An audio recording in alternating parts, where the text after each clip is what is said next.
this little group of ours that we have is amazing. It has huge potential for education and us learning, but then other people as well. So I liked that Adrian was like, so what's our agenda today? Because sometimes we do have a pretty good agenda. Sometimes, like today, it's a little lackluster. We'll just kind of wing it.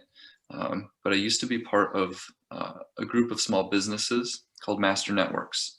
And the guy who set it up here in my state and eventually spread it throughout the nation.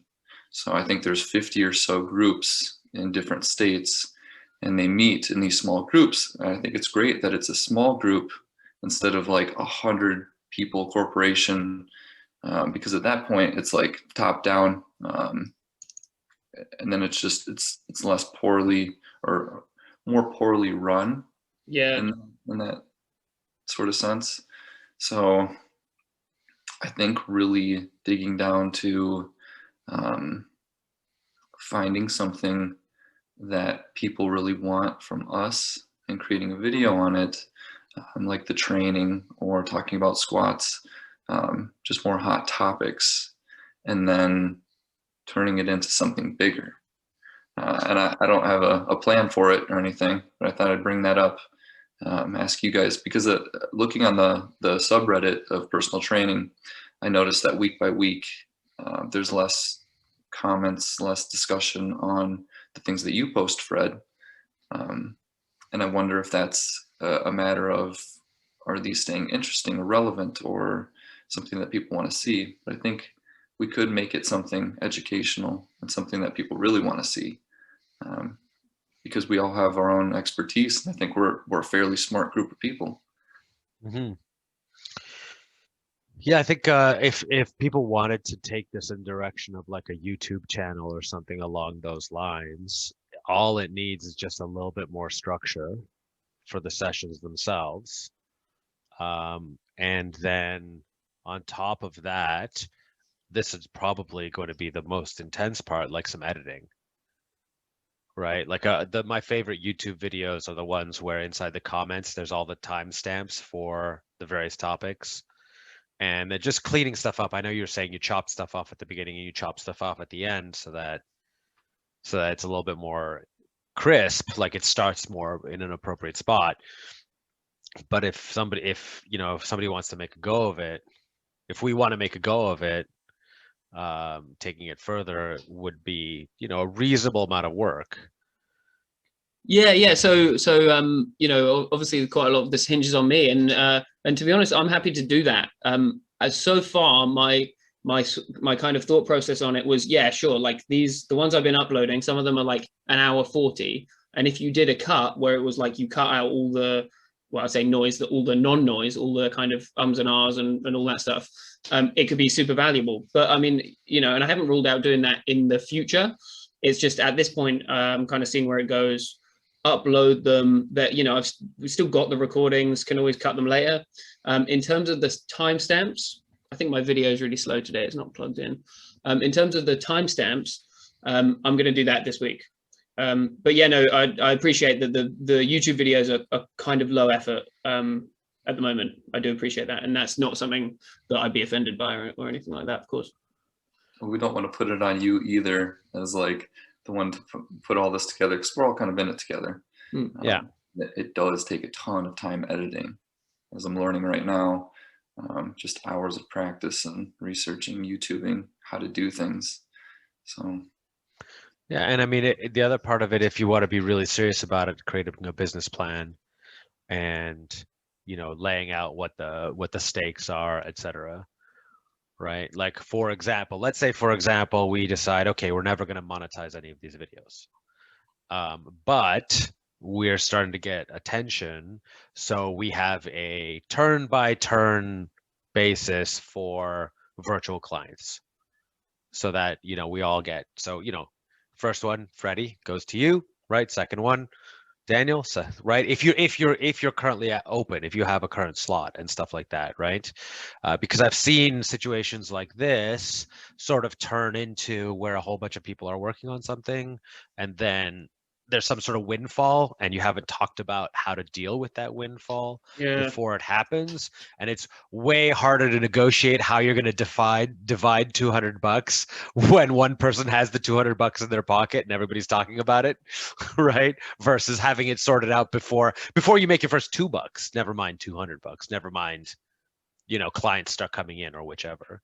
And at least for myself, I found that in the last little while with ventures like this, I'm either all in or not that in, like out basically. And so, because like I've opened my own personal training studio and I'm busy with clients, and if this is something that we want to actually do, then I really want to put good effort into it. Yeah, I mean, as far as I was concerned, like we weren't ready to have this conversation, but it makes sense that you'd bring it up early for sure. Yeah, I mean, yeah, it's a yeah, so I guess it's a topic we should explore. Yeah, Adam, welcome back. Hey, Freddie. Yeah, so we were just talking about like what to do with this group going forward. I mean, so I'm doing the uploads on YouTube, and I can start time stamping them. But I think especially at this point, let's not lose sight of the fact that we are kind of just sharing knowledge, and you know, and having each other's backs and checking each other. And that's not to say, like, you know, I hope I don't come across as like the kind of, you know, like it needs to be my way, or like, you know, like if you guys want the footage, however we'd sort that out, I'd be happy to do that. Yeah, I guess I hadn't thought it through because I just didn't think it was at that stage. But if you guys think it is, I'm happy to talk about any of that. I think we got a good group of people. I mean, sometimes we have 7 or 8 people, and there's a lot of discussion that goes on, and there are some like and I have no idea why it did that. What the hell? That was awesome. If that's the way we want to make it interesting, then okay. That's funny. Sorry about that. I literally, didn't even press anything. Oh, but we go really in depth with some things, like the squats. Spent over an hour talking about. There's a lot of things that we could go on about. Yeah, definitely. And in terms of you guys were saying at the beginning, in terms of like some being structured and unstructured, I guess I should be taking more charge on that. But the way that I've been kind of thinking about it is I've got these backup, like if there was much of a lull at the beginning of this conversation, I'd be saying deadlifts, for example. So I've always got something in some like backup thing. So we can always move on to that. But I agree, like, yeah, I think we get like some really awesome stuff going on. Like with the squats, we got 6 people, all giving their opinion on squats. Most of us willing to like back it up at least with like a link or something like that, or like a reference when applicable. Yeah, so I think we can get some really valuable stuff going. And if there's yeah, I mean, like I said, I'm happy to discuss like the rights or whatever to it. I mean, I think it's really early for that, but I'm happy to do that, and I do understand how like it could suddenly spiral out.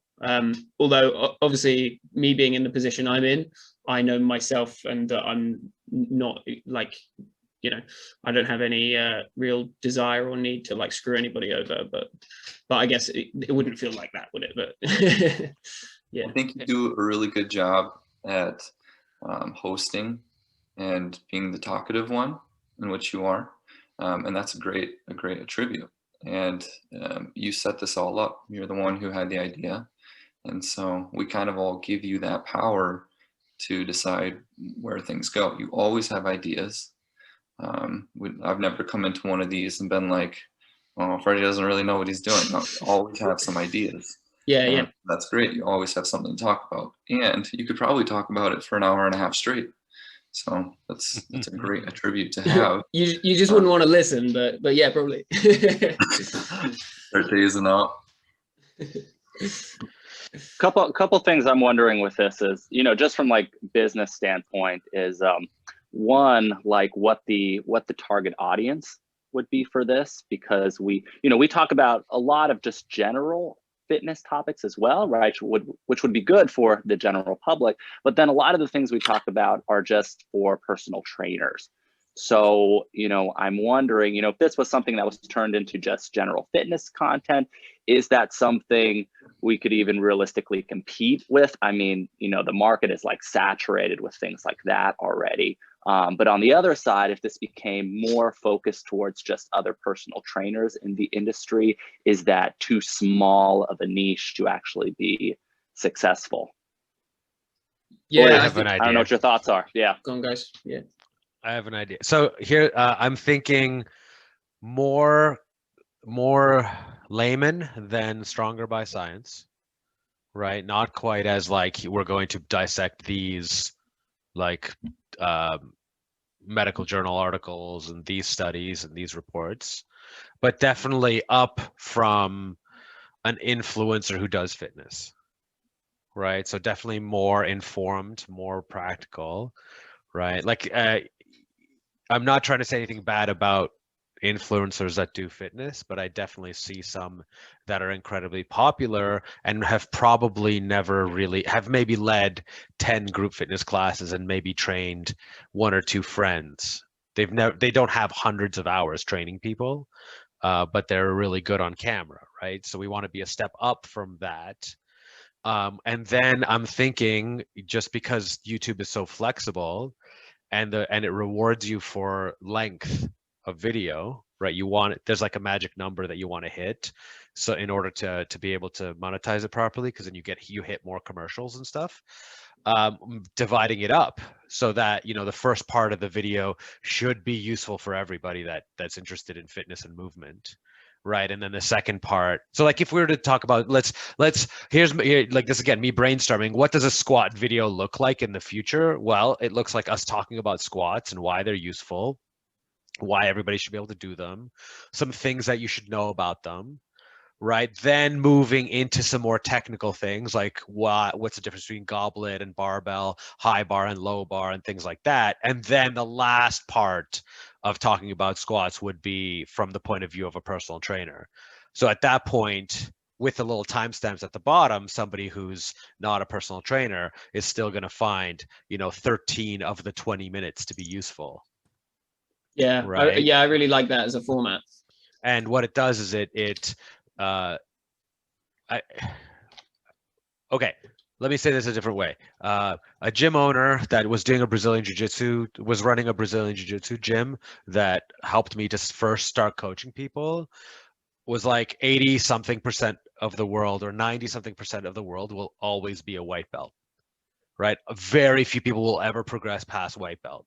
Now, Brazilian Jiu-Jitsu is very famous for a slower progression. But anyway, long story short, get really good at training white belts, because there are hundreds of millions of them, right? There's the brown belts and the black belts are very, very few and far between. Don't be a specialist at training them. So that's what I'm thinking about for these videos, right? For the white belt and blue belt fitness person, you have 75% of the video be valuable to them. And we can dive into some of the cool, more niche stuff as well. Because that's a big value that I've been getting from this, is right, like sitting down and talking about like the personal training craft.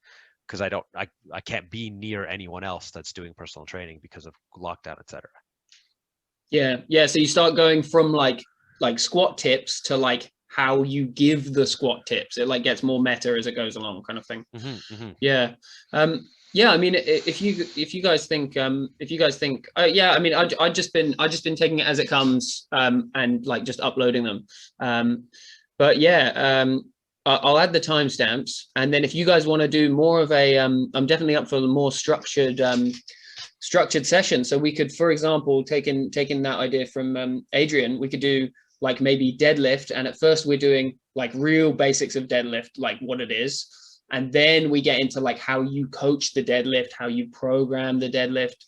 That might be a good way of testing it. And then, and if not, then we just got a bunch of cool stuff about deadlift as well.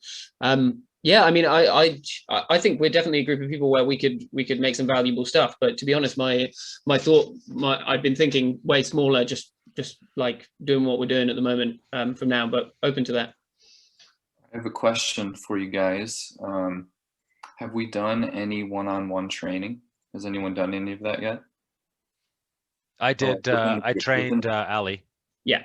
Okay. So it did happen. I don't know. I assume that having 6 people all give their opinion is a little bit overwhelming and can take a very long time. So having more of these one-on-one sessions where people can listen in and ask questions and comments while those two go over things. So we put it on that one person to do the training and the one person to do or be the client.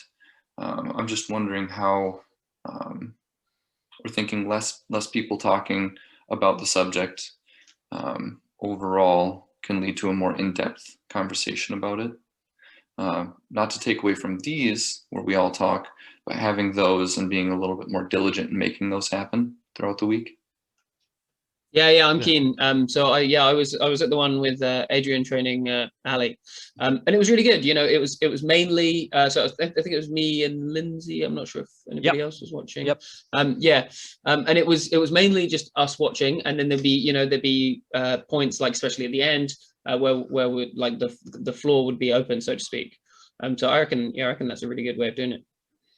I think that it would be, if we're doing this a little bit more purposefully, Jake, I think this is what you're saying, but maybe I'm wrong. This is what popped into my head was, let's say we're coaching the squat, right? And somebody does 5 squats and I'm like, okay, stop, we need to change this. And then boom, it becomes a discussion as opposed to just simply personal training. So it's not like you're watching personal training. Be like, okay, I would stop the squat here because it looks like they don't have control of the bar. It's swaying from side to side. What would be your next step, right? And then somebody comes in, it's like, oh, I love the goblet squat.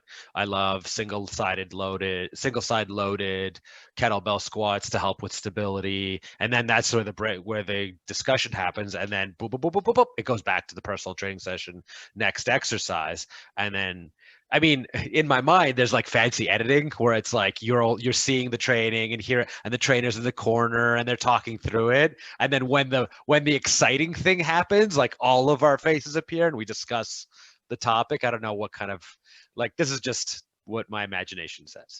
Yeah. So the way that I've got it going at the moment, I've just got like Zoom's recording going on, which seems to be that it has everybody. But if you set it to like, if I set my mode like that one of you comes up when you're talking, then it does it like that. So in theory, I could just switch on the fly, or frankly, there's probably some setting in Zoom where it's like record both. It could be done. And to be honest, I'm not that averse to doing a bit more editing. It seems doable, but it just depends. Like, you know, if I was going to chop one of our ones down from an hour 40 to half an hour, I don't think that would be that much work. But if I was going to add in other elements, like, well, fuck knows what, then that would be difficult. And we could also video ourselves, the person who's being trained, with their phone, video themselves at different points, and then send that to somebody to get edited as well. I don't know what kind of video editing you use, but I'm using the Mac Final Cut Pro, and you can splice, you can put in different videos from different places, so that could work if you have the right or a video editor that'll allow it. So just to quickly answer that, even if it was rhetorical, I'm using, for these videos, I'm using the Microsoft like video editor, but then I have one called DaVinci Resolve, which I've used before for like drumming videos. That's like a lot more, you know, in depth. Whereas this Microsoft one is just like splice things together, trim a bit off, add a title page. And I'm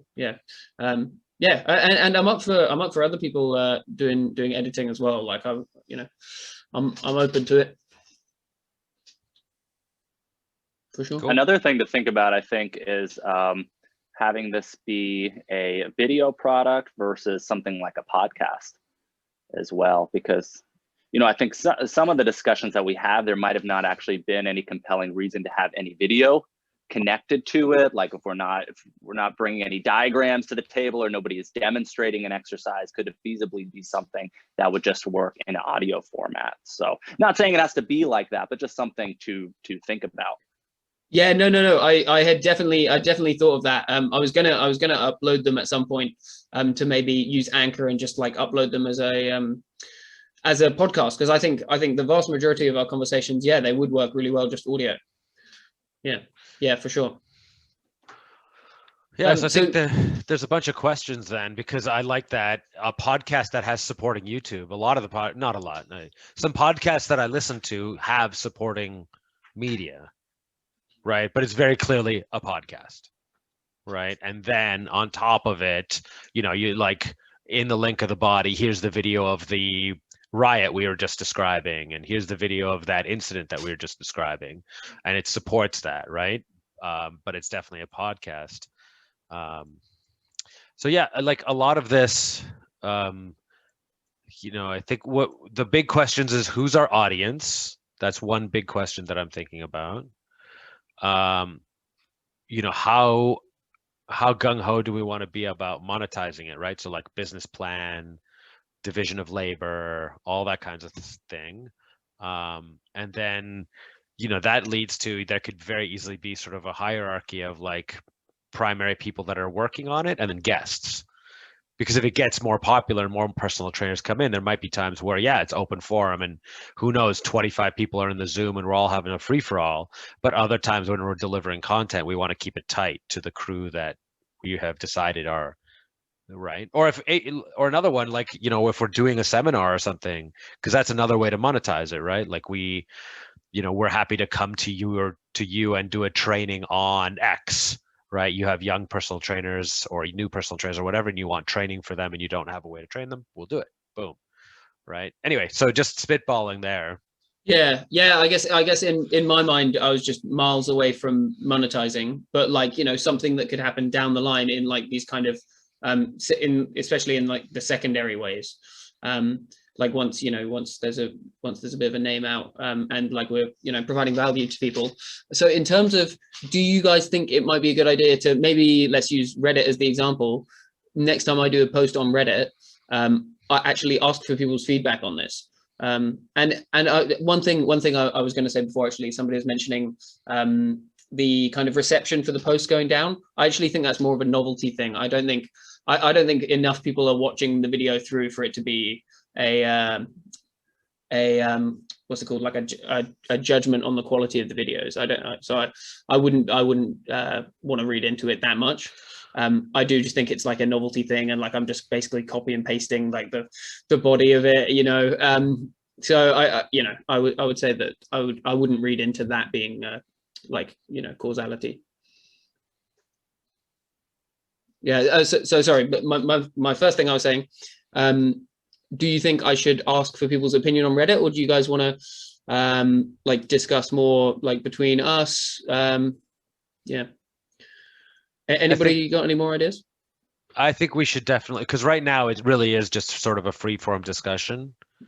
So I think that, at least for me, it would be helpful to sleep on it and think about it and really have a solid answer next week of whether, I'm going to do occasional guest spots and support you how I can, but it's not going to be something that I'm going to, because it's not going to be one of my streams of business, right? I have several streams of business going on, and if I choose for this to be one, then I would take it very seriously, right? And if I choose for it to not be one, and everybody should sort of be making this choice for themselves, then I'm here to support and ask questions and be the dummy that you can train in those videos, and when you have 10 million views, have bragging rights. Oh, I was there for the first one. Probably should have committed early. Oh well, love those guys, right? Like I get those bragging rights, but I'm not active.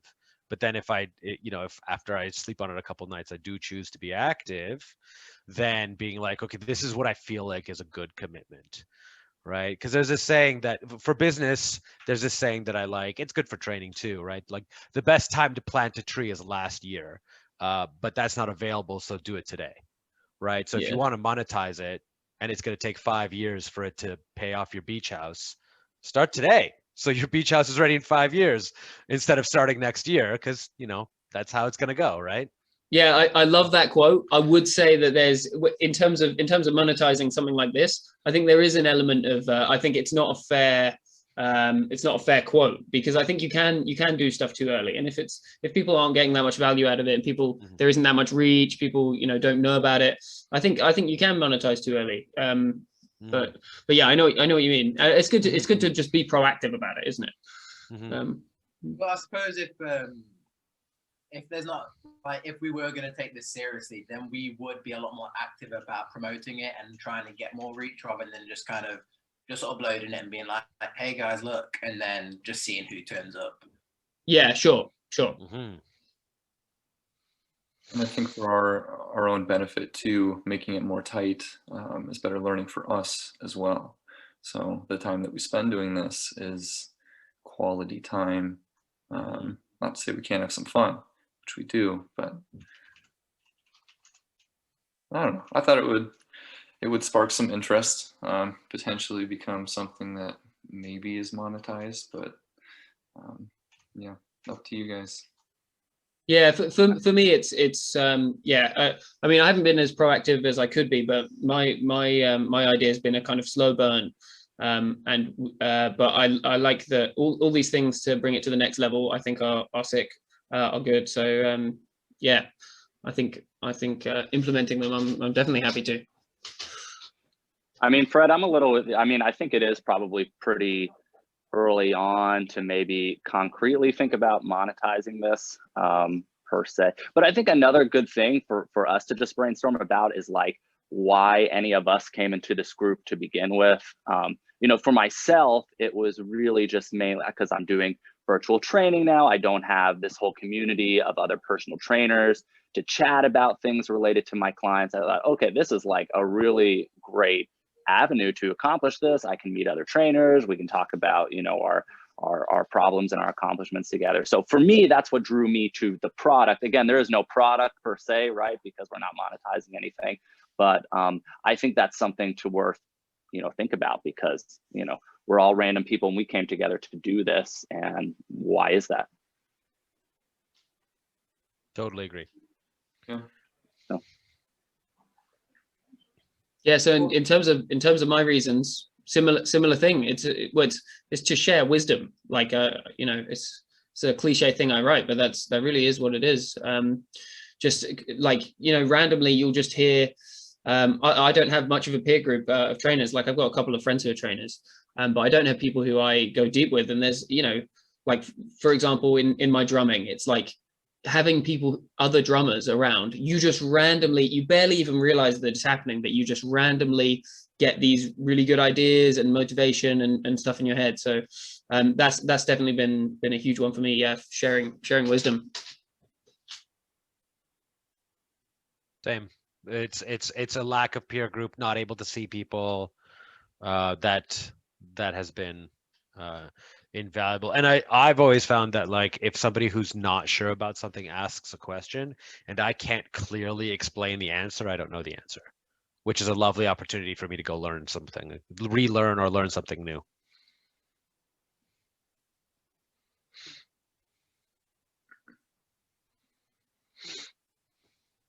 Yeah, so like it seems like for us at least, I mean, the target audience is I assume, is everybody here a trainer? I don't know.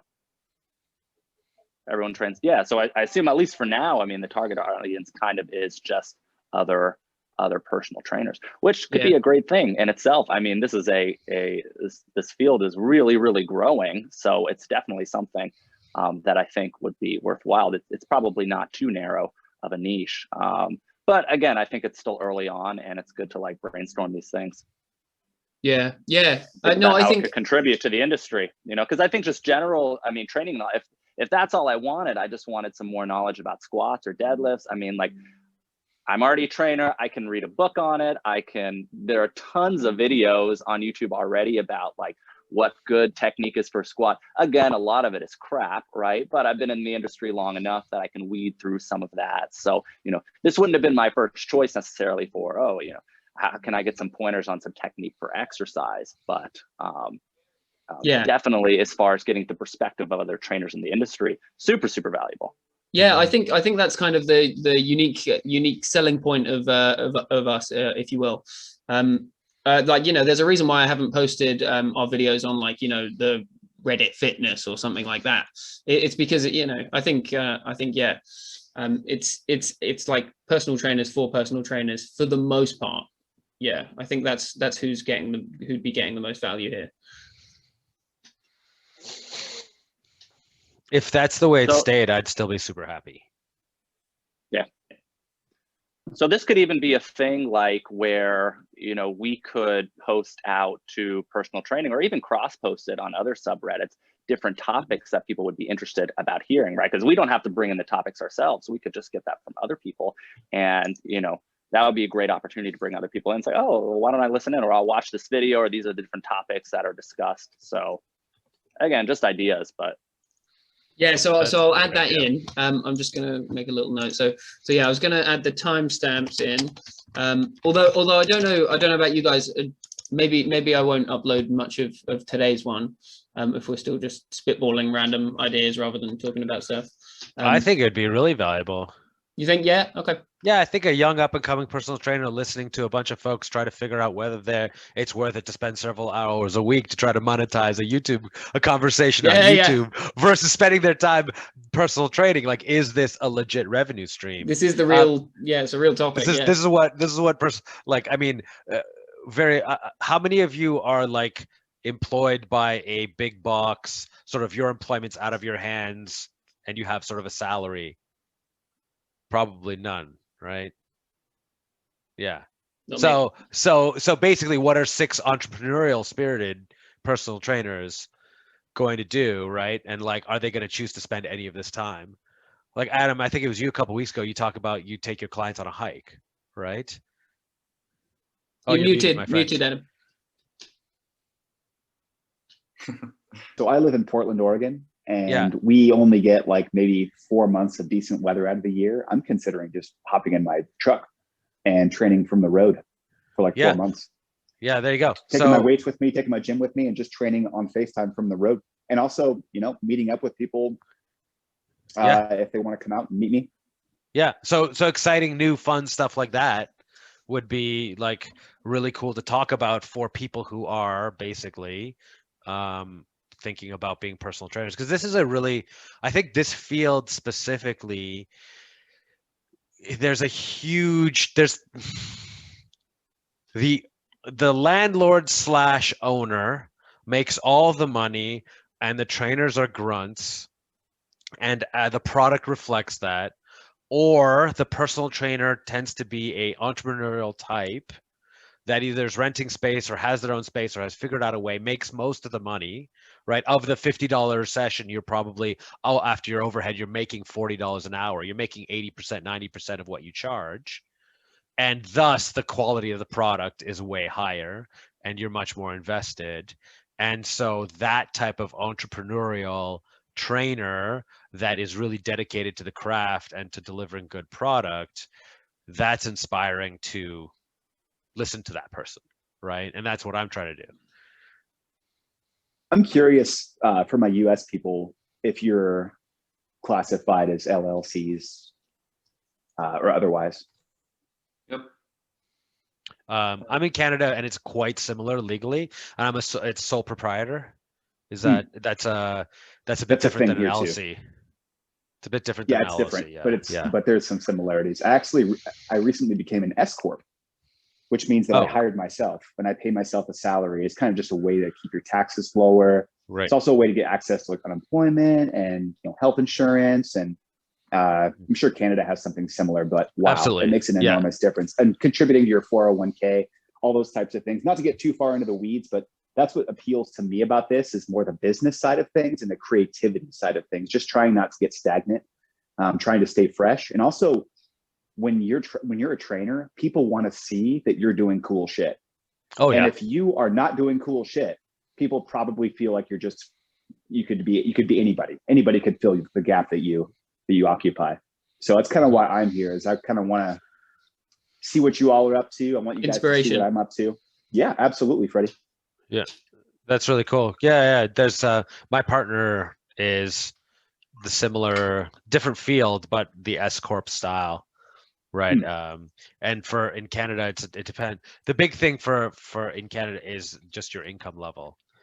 There's a number, I don't remember what it is, but there's a number where it flips and it becomes way better to be in the corporate setting. The S corp for you, but I think it's just incorporated here, just incorporated. Understood. Because it's you know, you like only have 10% taxes on any money that sits in that corp, and then you pay yourself dividends and a salary.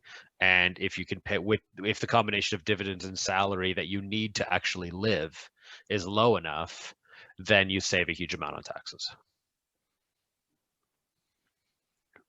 Anyway, okay, so right, were we thinking we wanted to talk about deadlift at all, or were we thinking that I've got 18 minutes, I've got to do wedding planning next?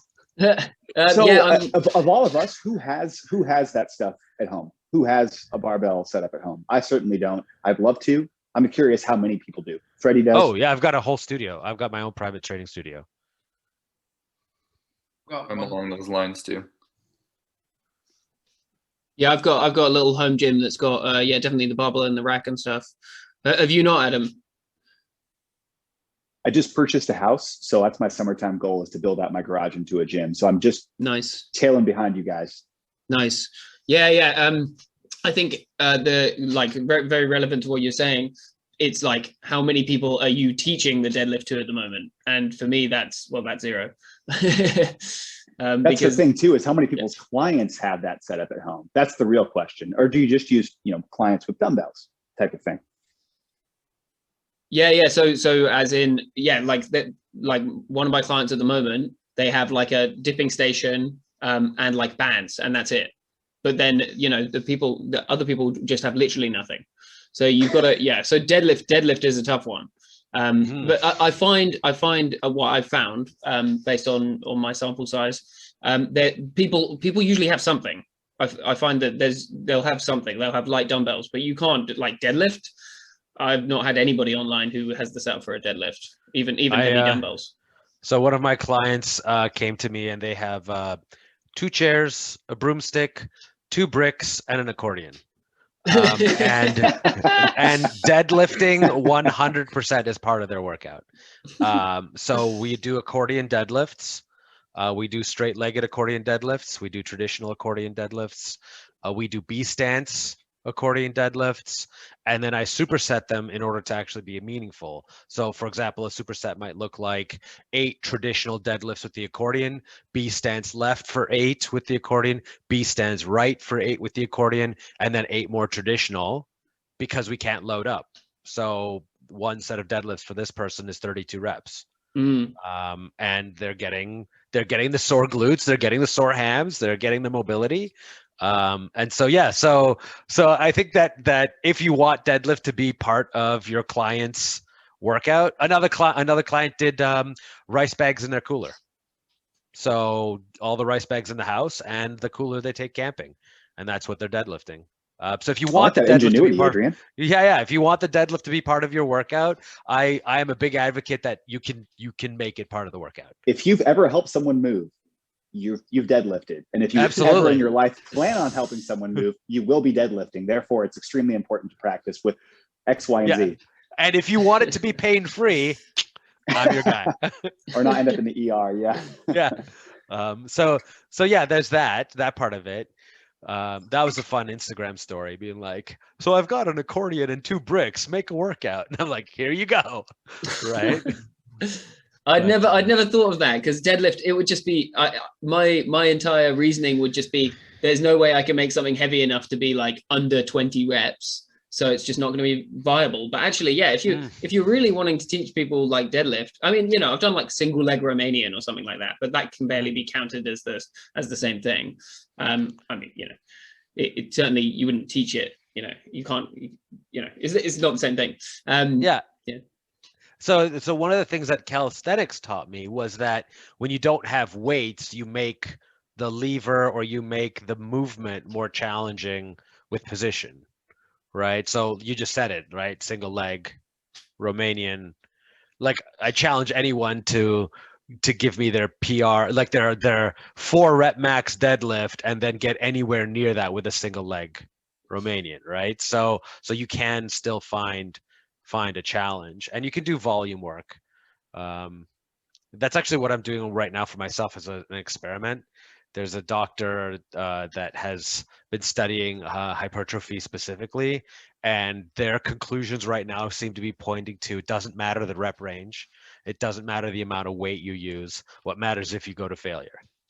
So no, but isn't that, so I've heard this, but isn't that under, say, 15 reps? Right? Oh, I didn't see that. They had people training in the 40s. So like my bench, I'm benching 100 pounds like 20 plus times. I'm curling for 40, 30 reps, lots of reps. Today I didn't curl as heavy, as high, so I had like sets of 20, then I went up and it was sets of like 12 or so. I'm just seeing what it does to me, right? I don't use it on my clients, but I'm just experimenting to see what it's like. And I'm sore. I'm sore after that. So in that vein, if you don't have a heavy enough deadlift, but they're willing to go through the reps. Yeah, right? yeah. Oh, yeah. Like compared to not doing anything, I mean, it's got to be miles at least. Right. Yeah. So what's the reaction to the body when you do 40 or so reps with really light weight compared to 15 reps with so weight? For me? I guess, yeah, anybody. But it just sounds like a workout that's not done often or studied enough. But I'm really curious what the body's reaction is, because you do really heavy weight and you get really tight after that, and you do more reps and you feel less tight, more like broken down, sore. You always feel it in a different way. So what's the difference between 40 reps at 30%? Like biologically? Yeah. I don't think I'd be able to tell you much biologically about the differences. It's more in my mind, wouldn't it train you for more light chores, like endurance-based chores like shoveling, or just kind of more, not to say that doing heavy stuff isn't important to build strength, but it's kind of more in that endurance section, right? If you're kind of above that 15 to 20 range, it's considered an endurance exercise at that point, which is, in my mind, very practical, because a lot of people, they'll train for strength and they have to work at a farm for a couple hours or volunteer for a couple hours and they get jacked up because they only train one way. So in my mind, what Adrian's doing is kind of keeping things fresh in a cool way. Yeah, and the adaptations are specific like that. But in terms of let's say our like classic male client who wants to get bigger, based on the science I've read, you wouldn't want to go into those rep ranges all the time, right? Yeah, so this guy's post is, you were right about the load, Freddie. So he says, using lighter loads, 30 to 60% of 1 rep max causes the same hypertrophy as conventional moderate loads, 60 to 85% of 1 rep max. It's identical in both slow twitch and fast twitch. Regardless of the rep range used, the same hypertrophy occurs. Greater muscle growth will not occur when using both rep ranges during a program, right? So it's this whole idea of training lighter for higher volume. And the thing that really made the biggest difference is that whole training to failure thing. And this is all in the paradigm of hypertrophy. This is all like the studying that this person's doing is literally only they're measuring the diameter and size of the muscles, muscle mass and muscle diameter as their measure. So they're not saying, okay, we're going to do this with a bunch of track athletes and see if it affects their track times. He's not doing any of that. It's a very tight band. And that's what I'm kind of playing around with to see, like, will it actually make me bigger if I train that way, right? Well, I hate to get into the nitty gritty, so feel free to cut me off on this, but was that study done on trained people? Do you know? I'm looking right now. I'm guessing. Let me see who in any case, yeah, it's always interesting seeing this new science coming out, because I saw something very similar, maybe even the same thing, where it's like, actually they did a study with people like in the 1 to 5 rep range, then they did people in like the 5 to 8 rep range, and then they did, like their 8 to 15 or, something along these lines. And they found that the hypertrophy was like uniform across the board, which I thought was really interesting. But I haven't seen one where it's like people doing 40 reps and hypertrophy is uniform across the board. I haven't seen Did anybody do the NASM put out a guide to bodybuilding? It was a free course. It was small amount of content, but it was on the NASM site. Did anyone do that or see that? I haven't been on the site in a long time. But I mean, it talked about, you know, one of these factors that stimulate hypertrophy just being metabolic stress. So that kind of fits into the whole theory of, okay, we can get to a pretty similar place right here, just working at a really light weight for multiple repetitions and, you know, really just getting the muscle to burn. But I guess I would also think, you know, you'd want to have a real reason to do it like that. So maybe there's some sort of underlying injury going on. But otherwise, I mean, I kind of see it like, why should I do 100 reps of something if I can get the same, I can get to the same place doing 10, right? Yep. So I think it depends on your lifestyle, your goals. Of course. Your history. Yeah. I just put a link to the researcher, Chris Beardsley. Apparently he's got his new thing is Strength and Conditioning Research is his publication now. And in terms of the people, I'm like 80% sure it's college folks, probably reasonably fit and probably male. And probably leaning white. But again, that's only because that's what I've seen in other studies in terms of, right? So what is the effect on, you know, middle-aged women who are undertrained? Probably very different, right? But yeah, that's the guy. I'm actually thinking I'm going to subscribe to his Patreon just to get the full things as opposed to the free side of it, just to read a little bit further, because you have some really good questions about it. Some of this is kind of like I'm slightly inclined to like agree with, just because there have been times where say for example, I rock up to the gym and I'm gonna train chest, but you know, I do a couple of sets and I'm not like really feeling like the effect of like hypertrophy. Sometimes I will like lighten the load on the bar and do maybe 30 reps. And I will start to get like more of an effect. Like I will start to feel like, you know, that kind of like blood pump and like the pump in my chest. And then I'll go back down to doing like 8 to 10 reps and I start to feel that effect a lot more. Like, no, I know what you mean in terms of getting a pump, but wouldn't what my thing would be in response to that is like pump doesn't equal soreness, doesn't equal gains, right? Yeah, but then once I've like, because like I always find that if once I start feeling that, I can start to, you know, change the load on the bar a little bit more. So I will decrease it and like go more hypertrophy and strength. And I will feel so you're like a primer set, like you've really got the mind muscle connection going because of the pump. That's interesting. That's how I've actually used that quite a bit. So when Adrian was talking about that, I was thinking about that, and like even like at home, like, you know, if I do say 30 banded press ups, I will start to really feel that before I go into like a proper chest workout. Yeah. So yeah, I will do like kind of like high rep range, as like like as a primer. Kind of a pre-exhaust. Yeah. Well, I guess or like pre-activate or pre-exhaust. I guess the way that you were wording it's more like pre-activate, right?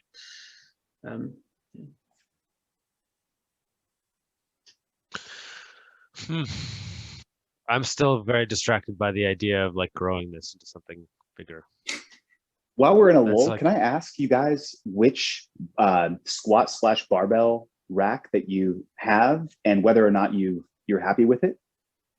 I've got a shitty like half size one that comes out the floor and I'm not happy with it. Thanks, Freddie. Rogue Monster Light power rack with the hip thrust bench. The reason I got the hip thrust bench is because a lot of female clients want to grow glutes, and a lot of male clients need to work on their glutes in order to get their squats and deadlifts. And I'm harping on this because the power rack was really wobbly. Like I wanted to hang my TRX off of it or suspension system or whatever. Me too. And it was really wobbly. But with that bench installed because it's another cross piece at the bottom that's really solid. With that installed, suddenly the performance on that rack went through the roof. It went from a 3-star to a 5-star rating in my head with that piece attached. And this is not bolted down, correct? Exactly. So that was the other thing, right? I'm renting a room, and I can't bolt down, and I also can't bolt to the wall because it's flimsy drywall. So it is a freestanding power rack with with that bench across the bottom. That says a lot, Adrian. Yeah, and I've got clients in the 260 range using the TRX to do rows or push-ups. I was going to ask what the heaviest client you've had hanging from that thing is without trouble. 260 on a lean, but if it was just pull-ups or like a vertical, whatever, a 1,000-pound client could do it, right? Thanks, Adrian. Yeah. So yeah. Oh yeah. Daniel's got a cool orange one back there, maybe. Yeah, I have this one. I mean, this is not the most substantial rack for sure. It's made by Cat Barbell. So I literally just bought it out of necessity on like March 17th, like a day after my gym closed, because it was literally like $100. I couldn't believe it on Amazon. I was like, this is way. Yeah, because I look it up now and I think. Could you pick up your camera and kind of turn it to the side so I can see the side profile of it? I can even take this off here. See if I can show you. Let's see. It sure looks cool for 100 bones. There, that's the bottom. Yeah. It's crazy. It was definitely a really, really great value. I mean, do I want to upgrade it one day? Absolutely. Yeah. But I found for myself, like, it's definitely enough. I mean, there are certain things. I have a pulley for it as well. And so if I'm doing like a lat pull down or something, I do put the weights on the actual rack just to keep it a little bit more stable. But I can do I can do pull-ups on there and stuff, no problem at all. So Daniel, did you buy it retail or used? I bought it. It's new. I bought it new on Amazon. Would you be as kind as to include a link at the bottom if it's not too much trouble? I can include the link, but you'll see it's way more expensive now. I think I just got really lucky on that one for sure. Well, understood. But yeah, I can definitely find it and look it up. Did you ask about barbells too? Not necessarily, just more the rack. Oh, there's my 3 big amazing purchases. Thank you, Adrian. I appreciate that. Yeah. And the Rogue Monster at $1,000 is still a really good price. Oh, you bet it is. It's all tax free, so. And freestand again. If it doesn't have to be freestanding, then I don't know if there's a really good reason for you to use a power rack instead of just a regular squat rack. Noted. Yeah. I also got. Sorry to take the conversation off. Talking about shopping, but well, good. I also got this, and I'm like super excited to use it. Thanks, Daniel. Yeah, so actually, it's not that bad right now. It's $199. Oh, no shit. And but it's again, bolt it's downable, not the most. Correct? Can it be bolted down? Yes, it can be. Yeah, phenomenal. Definitely. I can't do it in my place. I have a rental, but yeah, you can. It sure looks nice.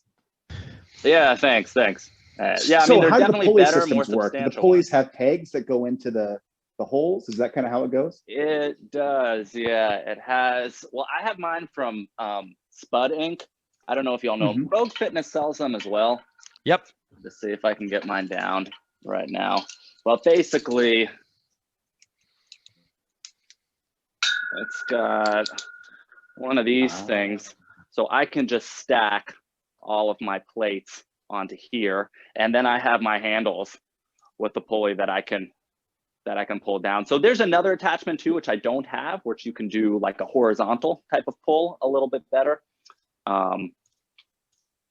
But yeah, I love it. It's really, really great, especially because I mean, if I wanted to lat pull down, it'd be a lot more space. I would need to, pretty much get a whole new rack or something like that. So yeah. So I gotta go really soon, but let me super quickly jump in.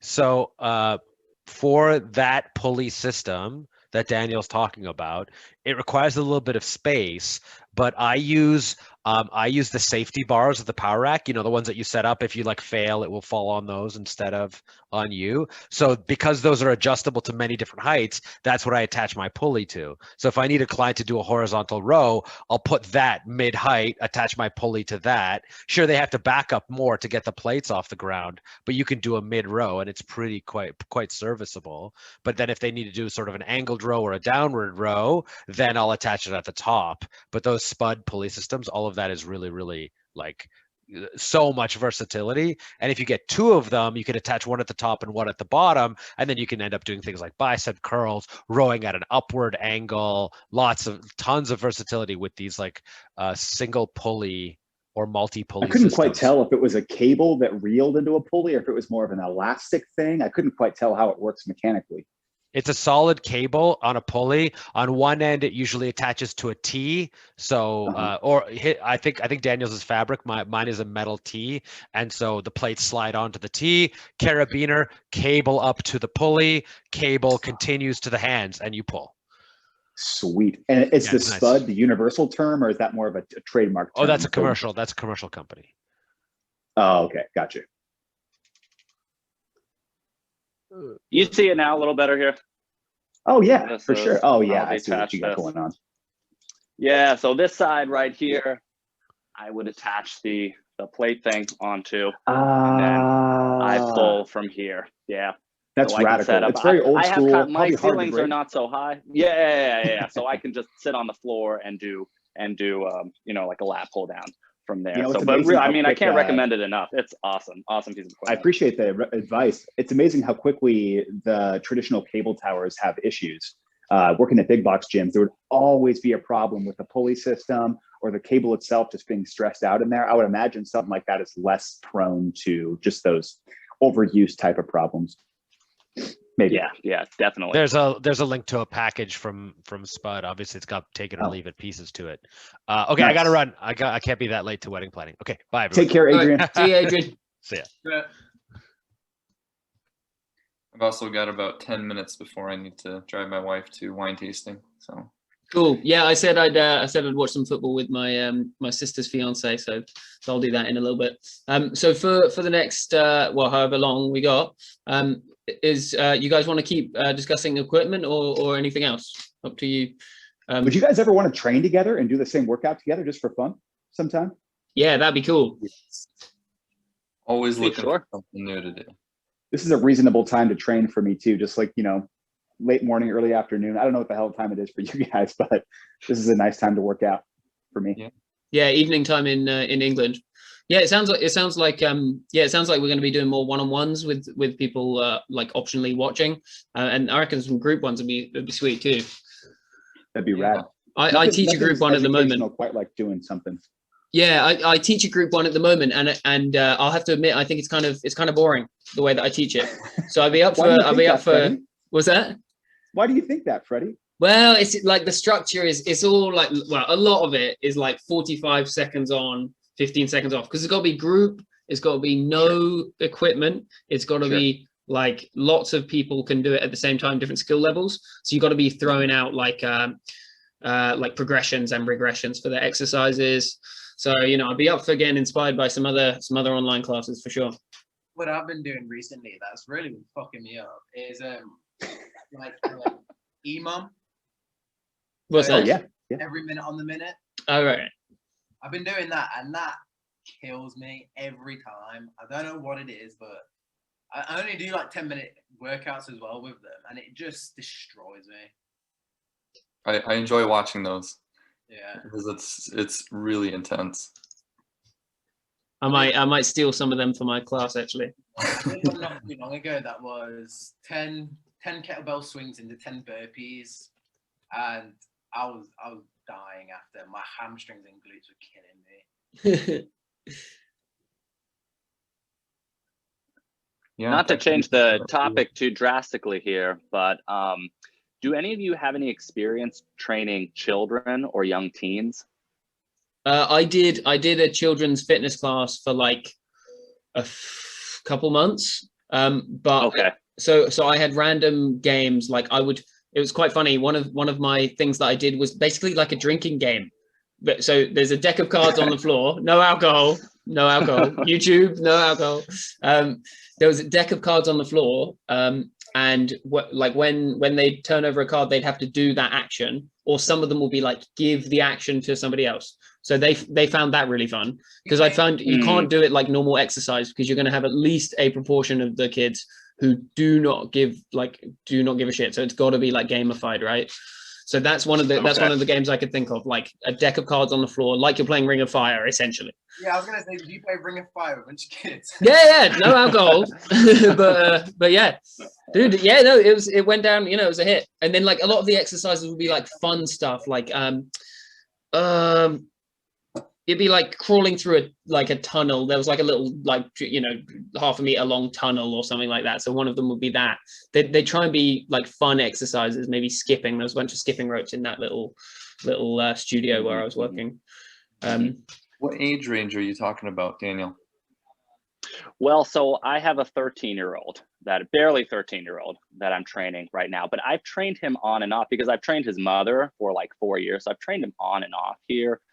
Since he was younger as well. So it's one-on-one, it's not a group thing. And it's also kind of a whole thing of balancing, because suddenly you're working with 2 clients here, right? Rather than one. You're working with the mother who's got certain expectations for the child, but then you're also working with the child itself. So that's something I've been trying to navigate a bit.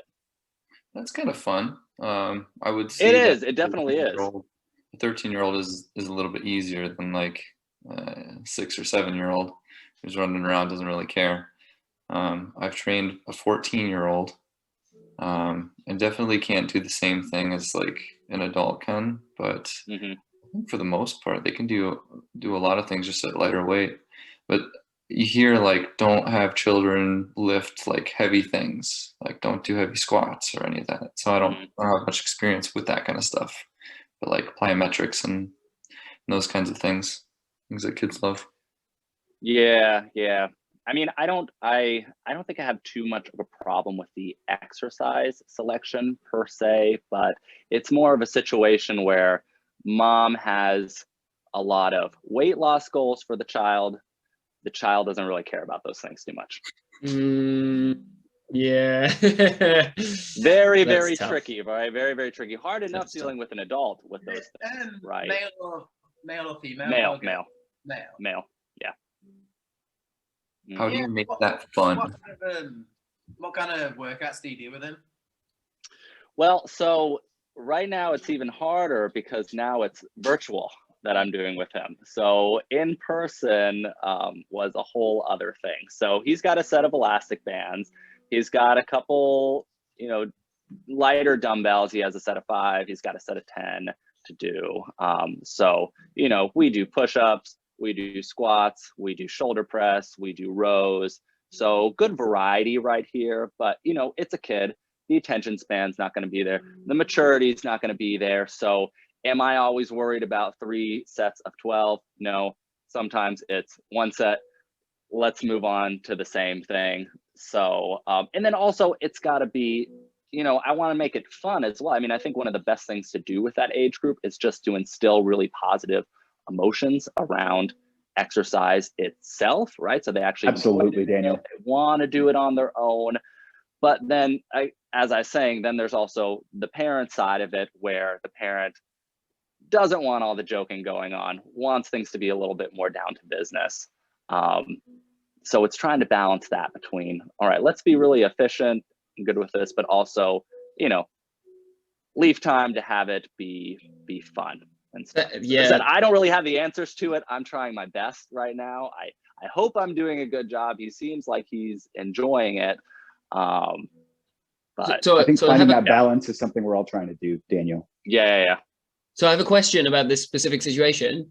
Is you say that the child isn't interested in, or we'll say child, what did you say? 14, I think it was. 13. 13. So the 13-year-old isn't interested in the weight loss, but are they interested in like looking like Arnie or something?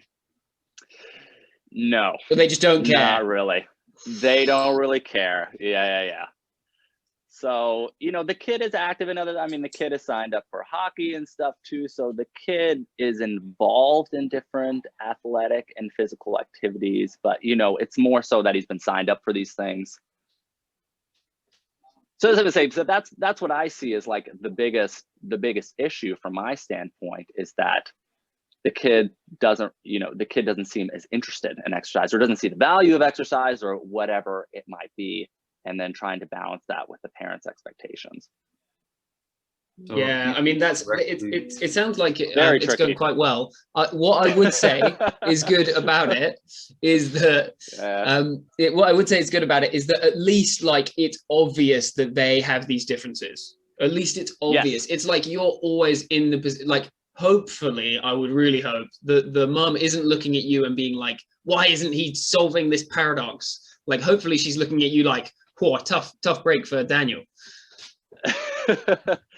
Yeah. She's nice to me and everything. I think it's more her frustration sometimes with the child. As I said, I mean, I've been training her for like 4 years now. She obviously likes me, you know, so there's no sorts of issues. She's gotten a lot stronger herself along the years. So, you know, that's not a problem. I mean, from just like a, you know, educational personal training standpoint, I really like having this opportunity, because I think something like one-on-one personal training for children is like a great untapped market as well. I mean, like if I could go back, I would have loved to do it, because, you know, I was signed up for just tons of sports and stuff when I was young, and I was really bad at like all of them. So I just really didn't enjoy it. You know, I didn't start getting into fitness until like 8th, 9th grade or so, but that was when I was more introduced into weightlifting and stuff. So for me, it was a much more just like controlled environment that I appreciated, rather than, you know, just dealing with sports, having to deal with all these other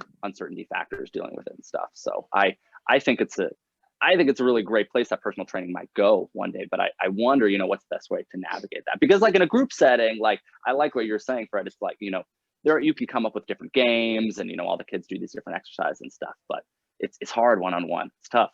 Yeah, no, I can imagine. Like for me, it felt like it's barely even like a personal trainer's role, is it?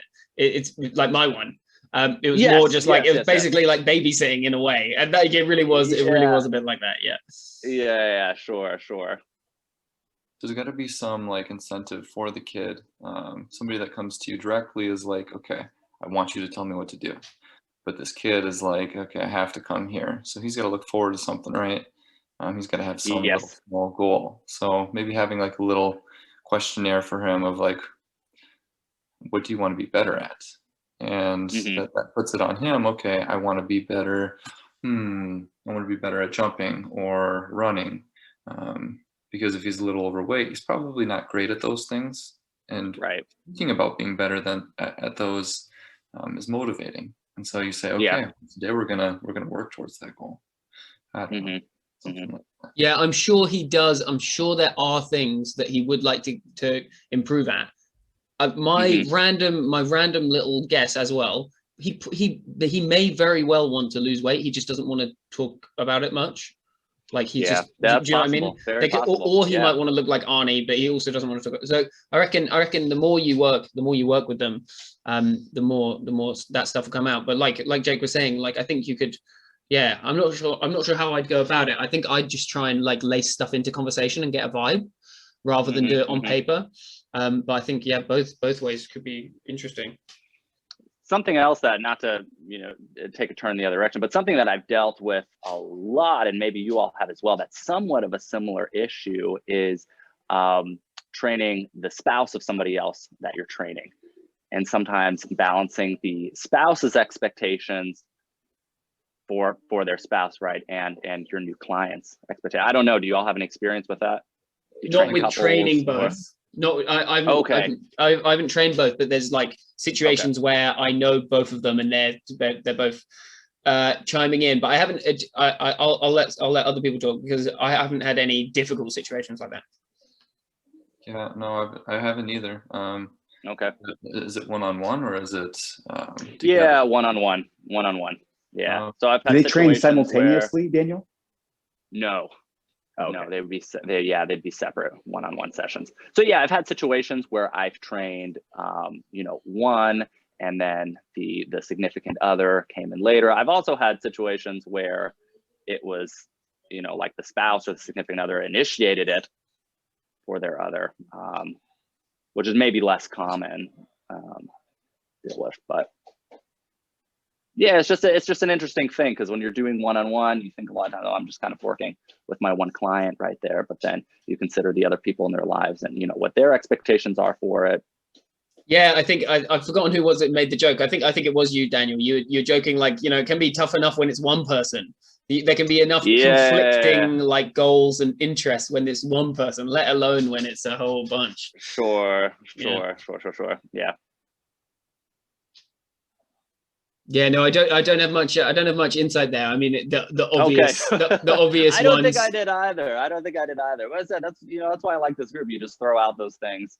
Yeah, definitely. This is something that I'm dealing with. And as I said, it's they're not failed sessions or anything like that. But they're definitely more challenging for me, just because I don't have a background in training anybody that young. So it's a pretty new thing for me. So I'll say the obvious low-hanging fruit thing and like just communication, isn't it? I think we all probably recognize that already. Yeah, sure.